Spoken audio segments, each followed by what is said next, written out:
Can't see anything. Damn, we're off course. No, I can't see it. We're way off. On June the 1st, 1999, as an American Airlines jet prepared to land amid fierce thunderstorms, passengers knew they were flying into trouble. I don't know what made me aware, but doggone aware, that we were going to have a problem. Oh, no. Within minutes, their worst fears would be realized. Other one! Other one!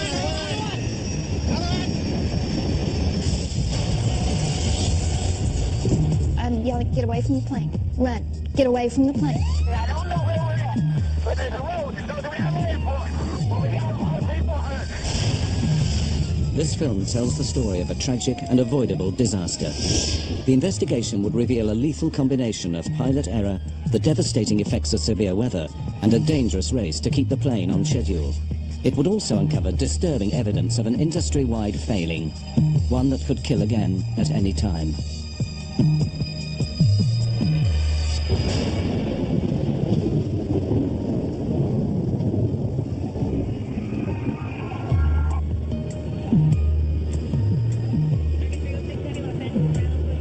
Despite reliable aircraft and extensive training, modern airlines and their crews face unprecedented pressures. Intense industry competition demands that the whole system, from the flight planners to the pilots, be efficient and on time. The stresses this can bring would play a vital role in the loss of Flight 1420.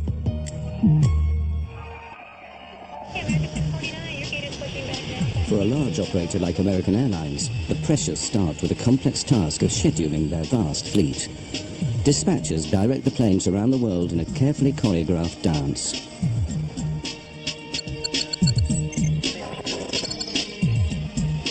The strain of maintaining this efficiency affects the entire system.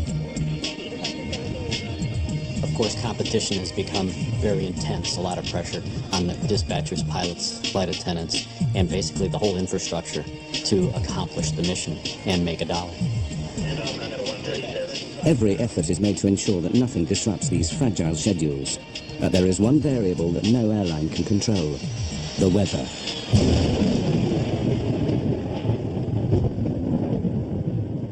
The southern states of America are especially prone to severe weather. Storms not only cause delays, but pose extreme dangers to commercial jets. Delays, scheduling problems, and fierce thunderstorms would all conspire to turn a routine flight into a terrifying race against time. On June the 1st, 1999, American Airlines Flight 1420 is running late. The movement of the storms, everything is sliding to the southeast, so yes, we do have a stormy evening headed our way. The delay of Flight 1420 put pressure on the pilots even before takeoff. The responsibility can fall on flight crews to keep a tight schedule on track. Dispatch, please. Yeah, it's Michael Aragon. Crews have strict legal limits on their duty time. The first officer warned the dispatcher that they were in danger of running out of time. Duty time at around 11:16. The flight had to take off in the next hour or be cancelled. The pilots also became aware of another pressure caused by deteriorating weather near their destination.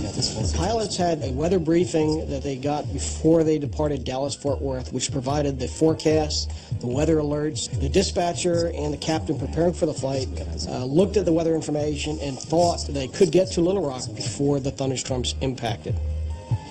The 139 passengers just wanted to get home. I was traveling with my son and my daughter. We were coming home from our vacation. It was my daughter's first flight. The plane was late and there were a lot of delays, of course. It was tiring, it was frustrating, it was late at night. They soon began to sense that Flight 1420 was racing against the weather. As they called for us to board the plane, they wanted us there and just to get on really quickly. Just get on, sit down, put your seatbelt on, we're going. They did mention that there was bad weather between us and Little Rock. They wanted to get ahead of the bad weather coming into Little Rock. Finally, over 2 hours behind schedule, Flight 1420 leaves Dallas. Unknown to the crew, the storms are already massing around Little Rock. 40 minutes later, 1420 is 100 miles from its destination. At this point, the voice recorder transcript reveals a calm and steady cockpit routine. American 1420, you gonna still want lower? So far, it's okay. So far, so good, ma'am. American 1420 will let you know. The first officer on American 1420 was a new hire. He had just recently completed training, and he had been paired on one of his first trips with this management captain. So now you had a very experienced pilot sitting in the left seat with the company, paired with a relatively new hire. Bushman and Origal are clearly relaxed as they plan their approach and landing. 25 for 24, set and armed. Think this stuff's gonna work out pretty well? Yeah, we're almost down to max landing weight. There's a moon out. Or a spaceship. Oh, it's the mothership. Center pump's coming off, all right? The pilots are keeping a close eye on the storms ahead. Onboard weather radar scans a cone-shaped area of sky in front of the plane. Potentially severe storms show up in red. There's your big wad diddly. Yeah, we gotta get over there real quick. Don't like that. That's lightning. Sure is. The American Airlines dispatcher issued an update on the shape and formation of the thunderstorms. Right now on radar, there's a large slot to Little Rock. Thunderstorms are on the left and right, and Little Rock is in the clear, sort of like a bowling alley approach. Thunderstorms are moving east-northeastward towards Little Rock, and they may be a factor for our arrival. I suggest expediting our arrival. Dispatcher gave this flight crew the weather information. It appeared to him that there was going to be a gap, or what he called the bowling alley, where you had two types of thunderstorms, or two thunderstorms with an alley between it. And that the flight crew, if they had expedited their travel to Little Rock, could probably make it up that alley before the two storms closed together. But as Flight 1420 descends, the plan to beat the storms is about to go seriously wrong. The pilots do not realize that the walls of the bowling alley are closing in.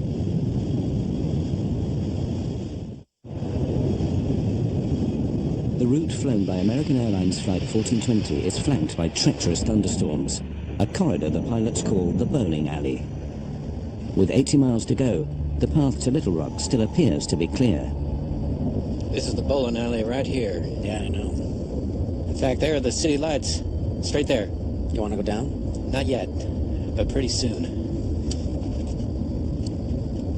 We're about 80 miles from the airport, and we started our descent toward it. Quite a light show on the side of the aircraft, and we're going to be past that on our way to Little Rock. It's been a pleasure having you aboard our short flight, and I'd like to take this opportunity to thank you for flying American Airlines. The lightning seemed to be on both sides of the plane. It lit up the inside of the plane. Very quick, just kaboom type lightning, which was a little scary. There was quite a light show off to the left. Normally that doesn't get pointed out. If you go past the Grand Canyon, that gets pointed out, but not a lightning show. As the plane descends, transcripts of the cockpit voice recordings show that the pilots are aware of rough weather ahead. Descent check's complete. We got to get there quick. Yep. Sit him down early.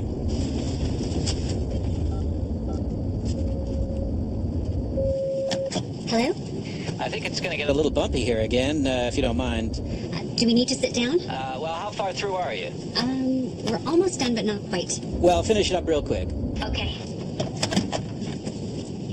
I thought it was more turbulent than normal. I remember especially watching the flight attendant, and I was looking at her with amazement. I was wondering how could she hold those trays and pour the drinks and not spill everything. From that point, it just got worse. With flaps 40, 130,000 pounds, 200 feet. As they prepare for landing, the pressure on the pilots will now steadily rack up. Not required. Manual brakes? Manual's fine. At first, as the crew pick their way around the storms, everything seems steady. Yeah, actually, there's a city right there. Yeah. Breaking through this crowd. Good, doing good. Even when the first indication comes that the storms are advancing, the pilots take it in their stride. Whoa. Looks like it's moving this way, though. Yeah. Just some lightning. Straight ahead. I think we're going to be okay, though. It's right there. Yep, right down the bowling alley. As my friends would say, California cool. Cool. Beachy. Exactly. 1420 at 11.3 for 10,000. But when the pilots contact the controller at Little Rock, he gives the first of a series of alarming weather alerts. Roger. We've got a thunderstorm just northwest of the airport moving through the area now. Wind is 280 at 28. Gusts 4-4, and I'll have new weather for you in just a moment, I'm sure. Gale force winds are gusting to 50 miles per hour, enough to blow tiles off a rooftop. High winds pose a severe hazard for Flight 1420. Crosswinds could make it difficult to control the plane on landing. The pilots must quickly determine if they're within safe limits. They calculate the strength of the crosswind from its angle to their final approach. All right, so that's 280 at 44. Gusts at 44. Right, near the limit. Well, it's 40 degrees off. I mean, you're not out of the limit because of the angle, but that's pretty close. The crosswind limit for landing is 30 knots on a dry runway, but Bushman and Oracle now become confused about what happens if it rains. Well, 30 knots is the crosswind limitation, but see, 30 knots, that's well, dry. Wet. Yeah, dry. What's the wet? 20. It's 25. The discussion is never resolved, and the crosswinds will soon be gusting well over the limit. Flight attendants, prepare for landing, please. The pilot's attention now returns to the bad weather ahead. He said the storm was to the northwest of the field? He said northwest. Yeah. Lightning strike, he said storm. But the task of tracking the storms is made more difficult by the lack of sophisticated radar at Little Rock. American 1420, your equipment's a lot better than what I have. How's that final for 22 left looking? What's that? We can see the airport, but we can just barely make it out. We should be able to make 22. That storm is moving closer like your radar says. But it's a little farther off than you thought. The controllers are going, well, your radar is better than mine, so forth. The controller in this accident had a monochromatic, or basically almost a black and white set of a radar, and could not determine the intensities of the storm. Just 8 miles from the airport, the pilots now face another key decision: how to approach the runway through bad weather. Controllers routinely ask pilots if they want to land visually, instead of relying on the airport's Electronic Instrument Landing System, or ILS. But a visual approach means they must be able to see the runway, and this is proving difficult. No, we can't really make it out right now. We're going to have to stay with you as long as possible. Now, as the wind suddenly changes direction, the pilot's problems quickly mount up. The wind's kind of kicked around a little bit right now. It's 330 at 11. Whoa. It's a little better than it was. Yeah, 330 is tailwind, though. The crew now face the problem of having the wind behind them when they land, greatly increasing the dangers of overshooting the runway. Then the controller calls in with more bad news. Right now I have a wind shear alert. Wind shear is a sudden change of wind direction over a short distance. It is one of the most feared elements of a severe thunderstorm. To combat constantly shifting winds, the pilots are forced to throw away their previous approach plans and start again. They have to reverse the direction of their approach, so they will be landing into the wind. Yeah, we're going to need...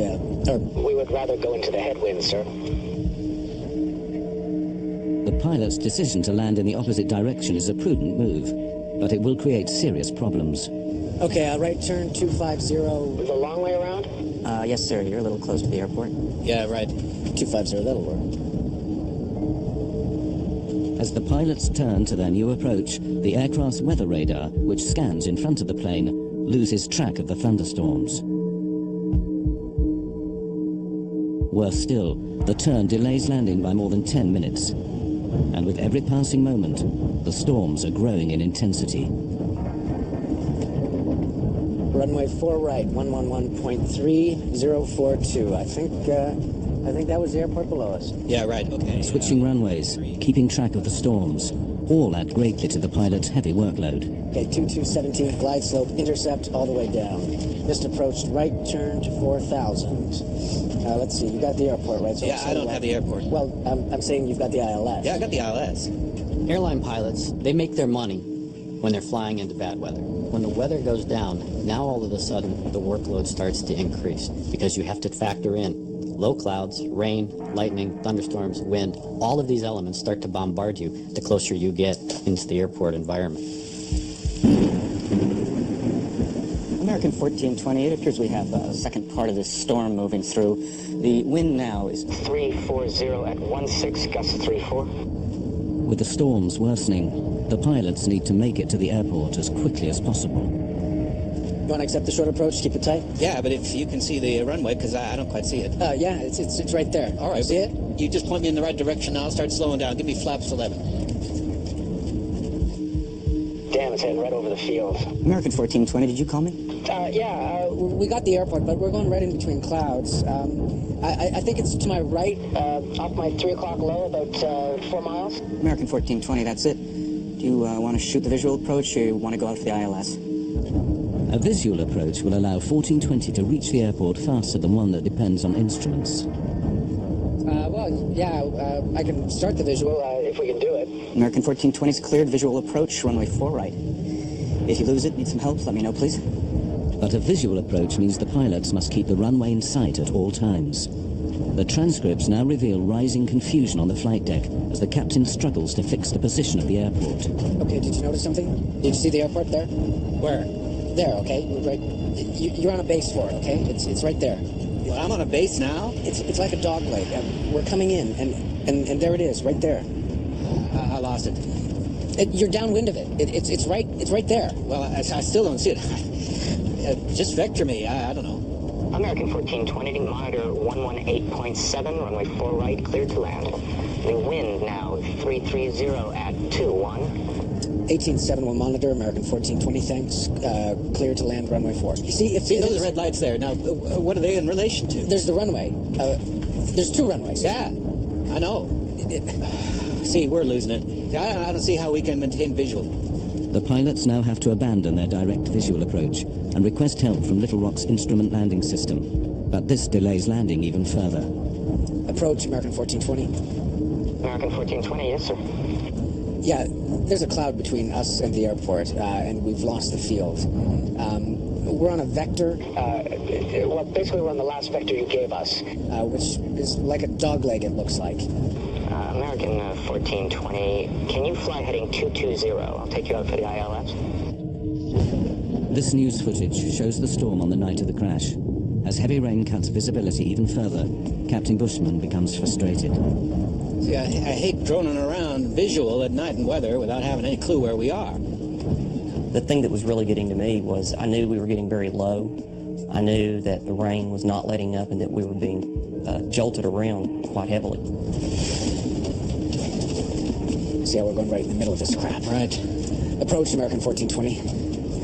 I know you're doing your best, sir, but we're getting really close to this storm, and we'll keep it really tight if we have to. The plane was rocking and rolling at that point. It was pretty doggone unstable. I don't know what made me aware, so doggone aware, that we were going to have a problem. I don't know what did that. As Flight 1420 lines up for final approach, they are heading straight into the heart of the thunderstorm. The crisis for the flight crew is about to get even worse.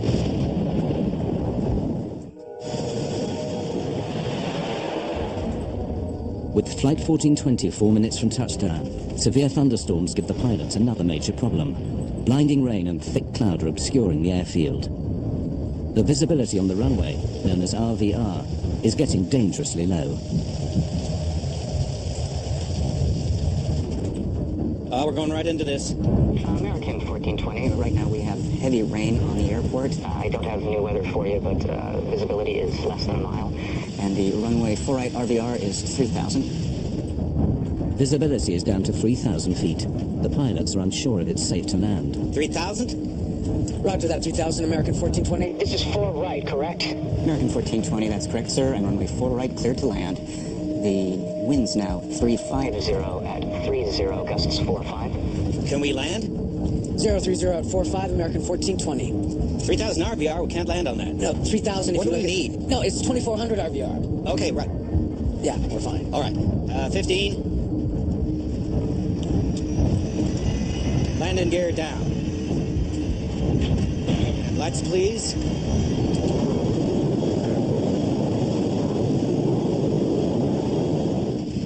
As we descended through a very dark, black cloud. The rain seemed to be going horizontal. It was windy enough, apparently outdoors, that the plane was moving around a lot. I'd never done this before. I buckled up really tight, almost uncomfortably tight, and I was concerned enough. I put my shoes back on and got ready to go. There was something going on that made me very nervous. The crosswinds are way over the limit. The pilots could divert to another airport, but they don't, even as the weather gets worse. Wind shear alert. Center field wind 350 at 32. Gusts 4-5. North boundary wind 310 at 29. Northeast boundary wind 320 at 32. The jolts seemed to be much stronger than I'd ever felt. You could tell that the thunderheads were extremely close to the plane. I said words to the effect that if he tries to land in this weather, we'll crash. Flaps 28, add 20. Then visibility falls drastically below the limit. American 1420, the runway 4 right RVR is now 1,600. Damn! The crew are rattled. Under pressure, they begin to make mistakes. Can't see anything. Looking for 460. It's there. Couldn't see anything. The wind was throwing the plane around so violently. I think it was enough of a crosswind that I was afraid we were going to land on the wing. We felt like we were going to tip over. I mean, it just felt that bad. You want 40 flaps? Yeah, I thought I called it. I knew the way he was jockeying the plane and the sounds of the engines, he was trying to get lined up for the runway, and I couldn't see it, but I could tell we were close, and I kept thinking, where's the runway? 1,000 feet. 20. 40-40 land. This is a can of worms. Wind is 330 at 28. I'm going to stay above it a little. There's a runway off to your right. You got it? No. I got the runway in sight. You're right on. I got it. Stay where I got it. Most of the people at that point in the plane were just holding on really tight, just looking forward. I mean, like rigid. I suspected the worst. I mean, I really did. We might not get down.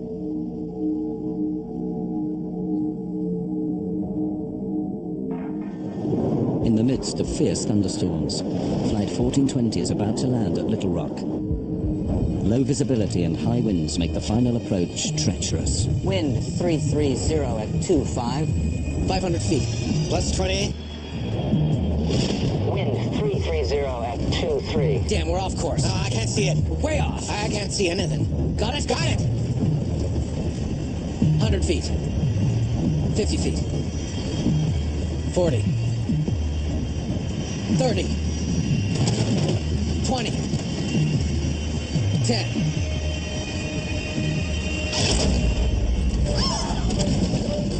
We hit the runway real hard. We didn't slow down. We're down. We're sliding. Oh, no. We were still going very, very, very fast, and at that point, I thought, we're dead. On the brakes!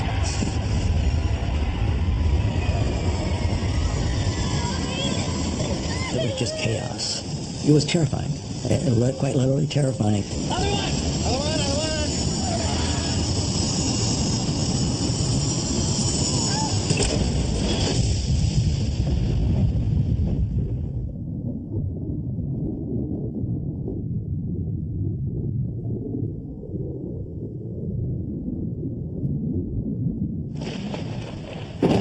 When the plane actually stopped, there was a moment of absolute, total silence. There was fire in front of me, and I could see debris, and it was silent. And I thought, oh my gosh, I'm dead. Well, I knew we were in deep trouble. You know, it's a process that started, and in some way it's got to end. It's going to end, and when it ends, how do I get out of here? Within those minutes, I heard a small scream, and I heard it get louder and louder and louder, like it was on a megaphone. And it hit me, that's my daughter. And it's like, oh, okay, we got to get out of here. You know, we got to do something. The passengers struggled to get out before fire engulfed the cabin. I had a broken scapula, dislocated shoulder, and cracked ribs, and all sorts of stuff going on. But I didn't feel a thing. I just wanted to get out. I was not going to die in that thing. I got out of that plane probably in 10 seconds. It's like being in war. Go, go, go. I'm yelling, get away from the plane. Run. Get away from the plane. Go, go, go.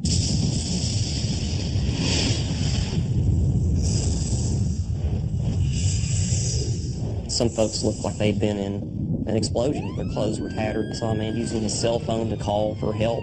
Okay, I don't know where we're at, but there's a road that goes around the airport. Well, we got a lot of people hurt.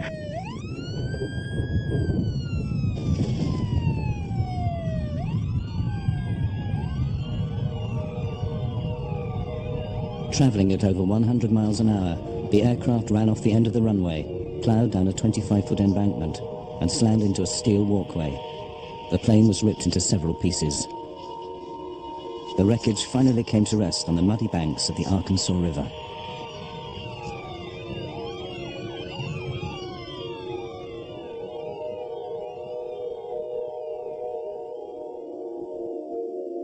Ten passengers died in the crash. Captain Bushman was killed instantly when the cockpit was split open by the steel walkway. It was a shame I hadn't, literally a shame that I had not done more to save people. That's the worst nightmare I had.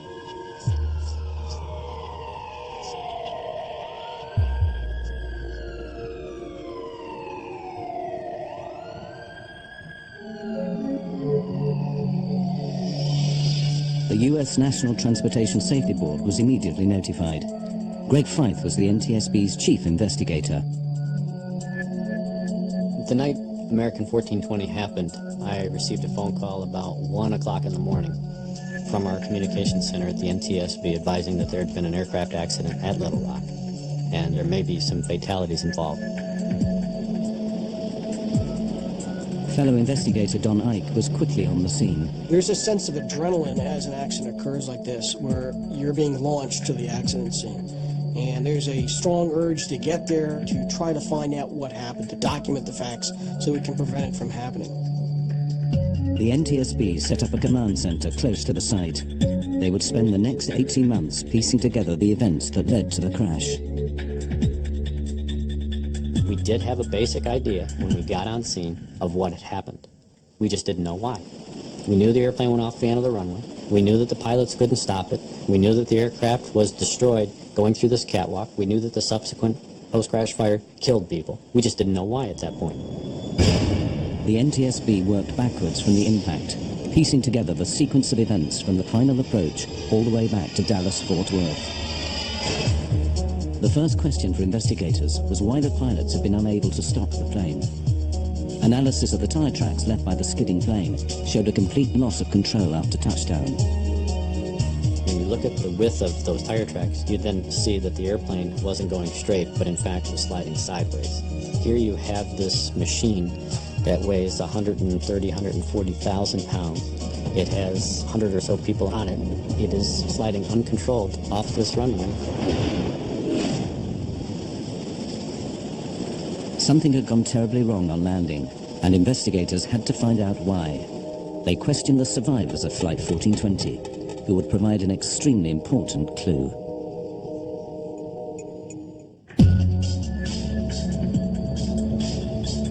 The NTSB investigators needed to find out why Flight 1420 had slid uncontrolled off the runway. They set out to interview surviving passengers, many of whom were local to Little Rock. Their eyewitness testimony would point the inquiry towards the most important mechanical system used to slow a plane down after landing. We were really interested in were those passengers that were sitting in a position right near the wings who could look out the windows and tell us whether they saw the ground spoilers deploy. Spoilers are large flaps that flip up on landing, literally spoiling the airflow over the wings.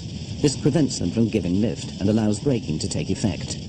Crucially, none of the passengers saw the spoilers deploy. To check their testimony, the NTSB examined information from the airplane's black boxes. The flight data recorder, which monitors the systems on board during flight, confirmed that the spoilers had failed to deploy. The implications were catastrophic. Flight 1420 had no hope of stopping in time. On the brakes! We're sliding! Oh no! So was the failure of the spoilers to deploy a mechanical problem? Or in the confusion of final approach, was it pilot error? To find out, the NTSB would make clever use of the cockpit voice recorder, or CVR. Make it out. Sliding in there up to the west. You want 40 flaps? Yeah, I thought I called it. One of the key elements that the CVR team was listening for was the setting of the spoiler handle. We saw on the flight data recorder that the ground spoilers didn't deploy. We wanted to know if the handle had been actually armed or not, and we were looking for a specific click sound. We couldn't find that sound on the accident CVR. which led us to believe that the handle was never in the armed position at touchdown.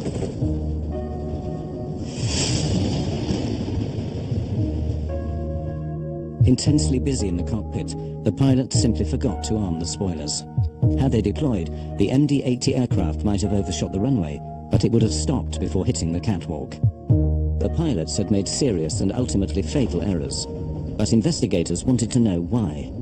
They suspected that pressures earlier in the flight led to these mistakes. They turned their attention to the weather.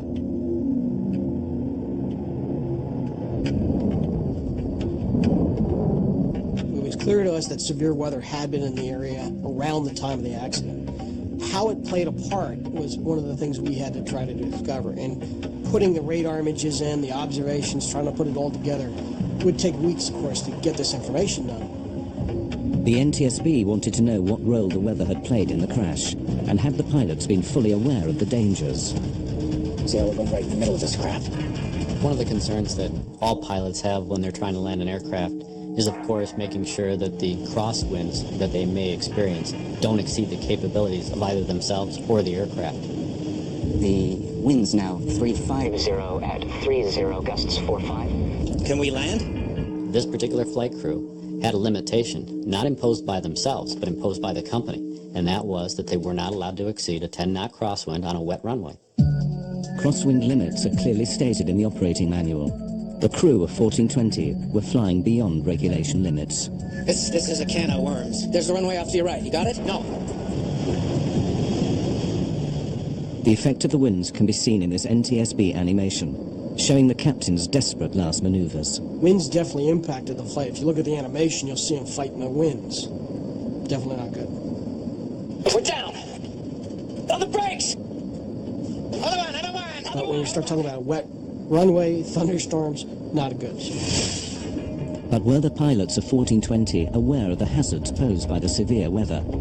For the NTSB, previous accidents had made the dangers of thunderstorms all too clear. In 1994, a US Air DC-9 fell victim to wind shear in North Carolina. The plane stalled at 250 feet and fell from the sky. A Delta TriStar crashed after flying into the most severe kind of wind shear that created an intense downdraft of air. So, should the crew of 1420 have aborted the approach? There's the runway. There's two runways. Yeah, I know. See, we're losing it. I don't see how we can maintain visual. This NTSB weather animation overlays the path of the aircraft with ground radar images of the storm. Bushman and Oracle landed in lightning, torrential rain and hail, and the crosswinds gusting well over the limit. Based on the information that we had from ground-based weather radar, the flight crew of 1420 should have been seeing majority of that storm. They would have been seeing the leading edge going green, rapidly changing the yellow to bright red. I can't see anything. Looking for 460. As they progressed towards Little Rock, they started to paint the bad weather not only on their onboard radar, but they could see out the window lightning. And one of the key statements that this captain made, which basically summarized the entire flight, was the captain saying, I hate droning around visual at night in weather without having any clue where we are. I hate droning around at night when I don't know where I am. That was such a key statement. It was at that point, by an experienced 10,000-hour captain, that he should have abandoned the approach going into Little Rock and either gone to his alternate or made his way back to Dallas. But to make a statement like that and then continue an approach to an airport where you have a thunderstorm in progress over the airport is a recipe for disaster. But the pilots were not the only ones to be heavily criticized. As the investigation continued, American Airlines flight policy would come under fire, and an industry-wide scandal was about to be exposed. For months after the crash of Flight 1420, the NTSB dug deeper into the circumstances surrounding the accident. The question was, who would take responsibility? American Airlines were reluctant to admit that their pilots had knowingly flown into a severe thunderstorm. Initially, they tried to pin the blame on the controller at Little Rock. Americans started legal action against the authorities responsible for airport controllers.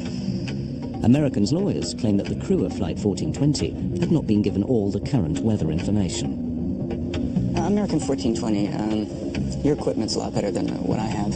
How's that final for 2-2 looking? But after interviewing the controller at Little Rock, investigators were unconvinced. It's highly unlikely that the flight crew wasn't sufficiently informed about the nature of the weather and the severity of the weather, not only en route, but of course during the course of the landing at Little Rock. The focus turned back on the pilots. Lawyers representing the passengers were determined to get American Airlines to accept liability for the crash. I mean, it is about money in a way, because you want to make them pay. Because I saw the letters that they would write back to my lawyer, minimizing what we had been through, minimizing my daughter's burns, cuts, the psychological effects it had on my son at age 15, and my daughter, and me, and just minimizing everything. So you want to find a way to hurt him. Renee Solomons and many other survivors attended the NTSB public hearings held in Little Rock 8 months after the disaster. With the captain dead, the co-pilot was the first to testify. As we went off the end of the runway, I could see the runway lights coming up, and I knew we were going off the end of the runway. I couldn't see anything in front of us, and all I thought was the gear would collapse, and we would continue to slide. It's got to be okay. And then all of a sudden, I felt the impact. Well, I followed it as close as I could. You bet. I mean, I wanted to know what happened. I went to all of the NTSB hearings. I was outraged. I was mad. For me, they didn't ask him the right questions. You know, I wanted to ask him, what were you thinking? Why did you all play chicken with our lives? The co-pilot's testimony was highly controversial. In his account of the final moments of the flight, he claimed to have told the captain to abort the approach, otherwise known as a go-around. Who can call for abandoning the approach? Either pilot. Did you call for a go-around at any time? Yes, sir, I did. It sounds like after reviewing the tape, you can definitely hear the go, and the around, it seems like he talked the same time I did, and I looked over at him, and he brought the airplane back on course. However, when NTSB specialists studied the cockpit voice tapes, they couldn't hear this statement. Damn, we're off course. No, I can't see it. Way off. Even though he stood by that statement, we could never validate it. That led to a controversial finding because we weren't really sure if that took place or not. The NTSB asked tough questions of the co-pilot, but was American Airlines training also at fault? Greg Fythe put an American Airlines manager on the stand. What were the company rules for pilots flying near thunderstorms? When asked the question, he basically responded that he just didn't want his pilots flying into that type of weather. Our pilots are forbidden to enter or depart a terminal area blanketed by thunderstorms. To the NTSB, this policy simply wasn't clear-cut enough. Well, that's a very subjective call for a pilot. Pilots need boundaries. You have to set limits. If there's convective activity, that is thunderstorm activity, it's within 5 nautical miles of the airport. There's lightning, there's wind shear. Don't go there.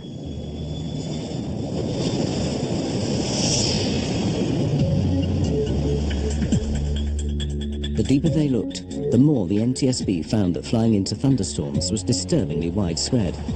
Extraordinary evidence given at the hearings revealed that the problem spread through the whole industry.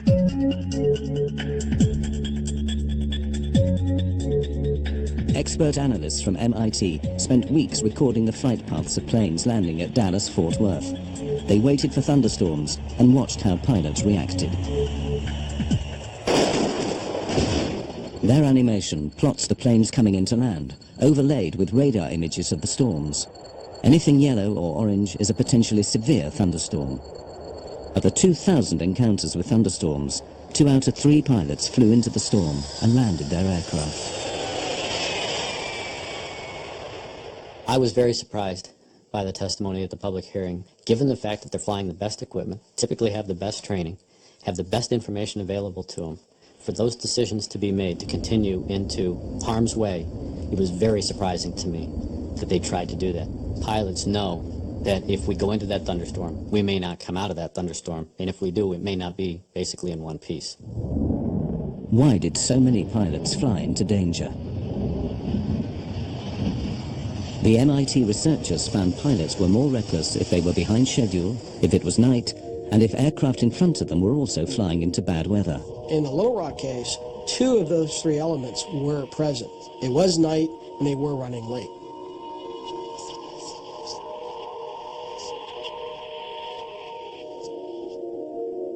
The MIT investigation was chilling evidence that the crash at Little Rock was part of a much wider problem.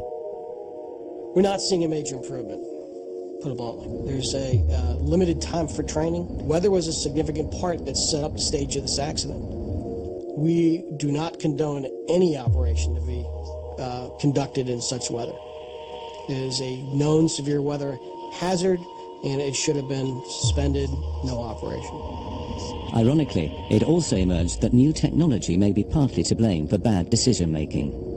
Might be we're desensitizing pilots. We're putting weather radar on board aircraft. We're putting wind shear detection systems on airplanes.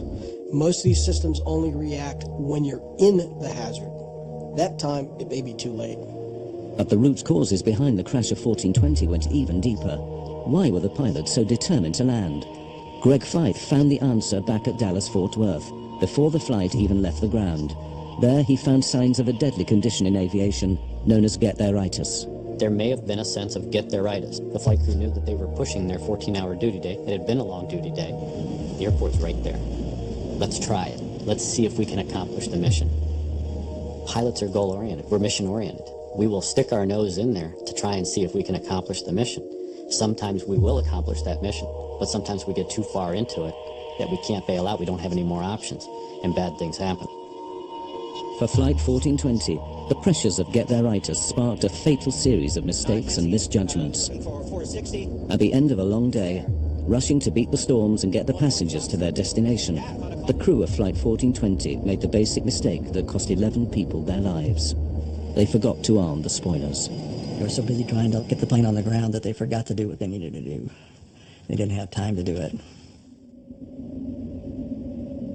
After the accident, American Airlines revised their checklist procedures. Both pilots must now confirm that the spoilers are armed, ready for landing.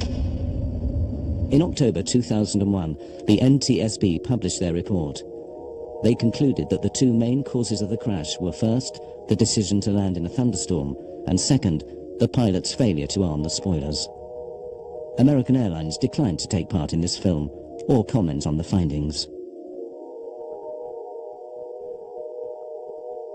As an investigator, I had over 2 years to basically criticize and determine what the captain was trying to accomplish. That particular captain had seconds to make decisions based on the information he was getting.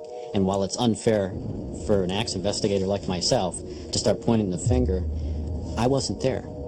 I blame them, but I'm not angry per se at them. I don't waste my time with anger on them. They'd got nothing but flack.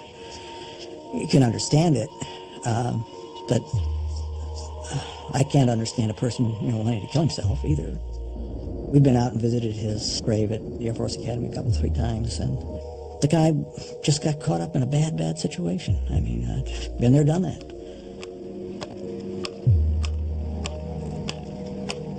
One year after the crash, the survivors of Flight 1420 gathered at the site to remember those who died. For surviving passengers, the effects of the crash are long-lasting and profound. We, as a family, worked long and hard to work through it. We had many talks. It blew apart a lot of relationships. You find out who your real friends are. I cannot do enough to mitigate what happened to the individuals on an airplane. Life is a precious thing, and you're definitely here for a very short time. All of a sudden, your life looks like about 1.5 seconds long. The impact of the crash is something that I try to block out of my mind because I still feel a reaction. People ask me if I'm okay. Well, no, I'm not okay. No, we'll never be okay. I mean, what is this okay stuff? You're different. And deal with it. I mean, that's the way we're going to be. The day after it happened, when Adam and I were in the hospital in Samantha, Adam and I got up and we looked out the window and we just couldn't believe that life went on. We just couldn't believe cars were driving and it was sunny and life went on, because for us, life stopped.